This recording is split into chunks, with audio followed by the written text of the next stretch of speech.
6 Minute English. From bbclearningenglish.com. Hello, this is 6 Minute English and I'm Catherine. And I'm Sam. Now, Sam, what can you tell us about cryptocurrencies?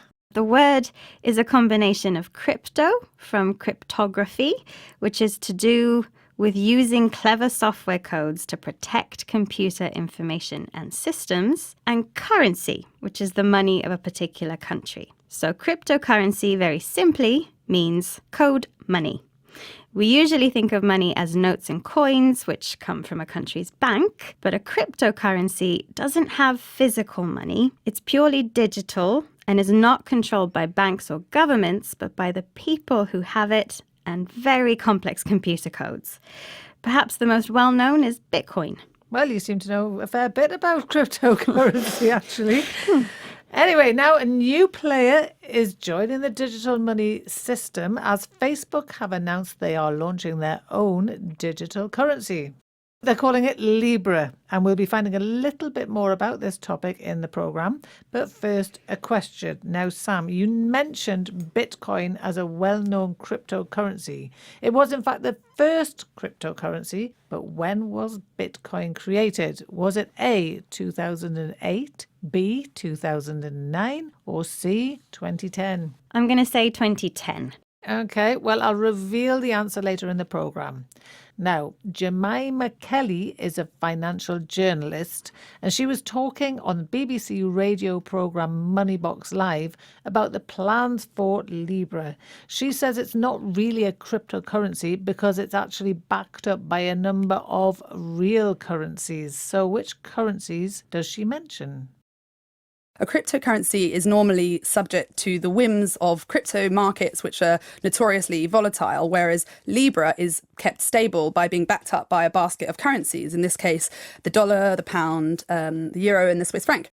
So which currencies did she say were backing up Libra, Sam? She said that the dollar, the pound, the euro and Swiss franc were the currencies that would be backing up Libra. And this is different from regular cryptocurrencies, isn't it? Yes, cryptocurrencies are completely independent of financial institutions and other currencies. And this can make them risky, can't it? Yes, she says that cryptocurrency markets are notoriously volatile. Something that is volatile can change very quickly. When it comes to currency, it means that its value can go up or down by a large amount over a very short period of time. And it's described as notoriously volatile because this has actually happened a few times in the past. Something that's notorious is well known or famous, but for a negative reason. So the value of a currency going up and down in a volatile way, that's not positive. If you want to take the risk, you could make a loss of money, but you could also lose a lot of money, more than you invested. So why are cryptocurrencies so volatile? Most currencies are reasonably stable. This is the opposite of volatile. They don't change a lot over a short period of time. There can be big changes, but usually governments and banks control currencies to prevent it.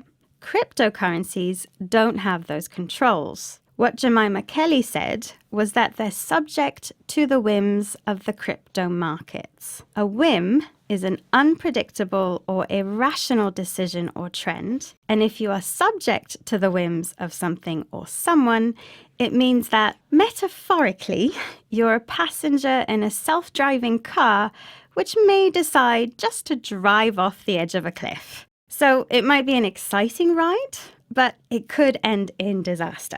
Right, it's time now to get the answer to the question I asked at the beginning of the programme. Bitcoin was the first cryptocurrency, but when was it created? Was it A, 2008, B, 2009, C, 2010? I said 2010, but I'm not really sure. And you're absolutely wrong.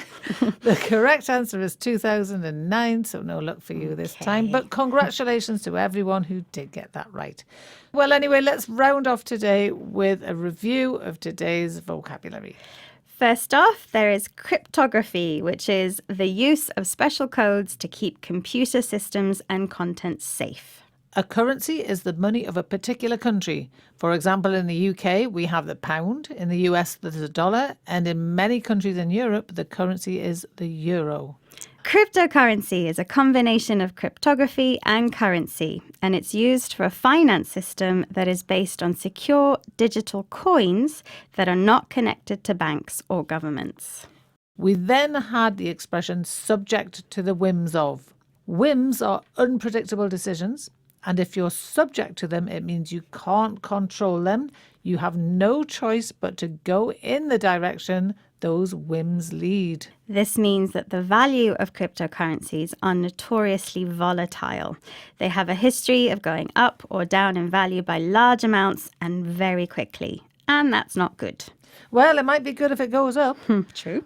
But if you want less risk, if you want your currency to be the opposite of volatile, if you want it, in other words, to be stable, then maybe cryptocurrencies are not for you. Well, we are subject to the whims of our schedule, which means our 6 minutes are up. We look forward to your company again soon. Bye for now. Bye. 6 Minute English from the BBC. Thank you so much for watching this video. I hope you enjoyed it. We have many more exciting videos to help you improve your English. So be sure to subscribe to our channel to get the full experience of our YouTube channel. See you there!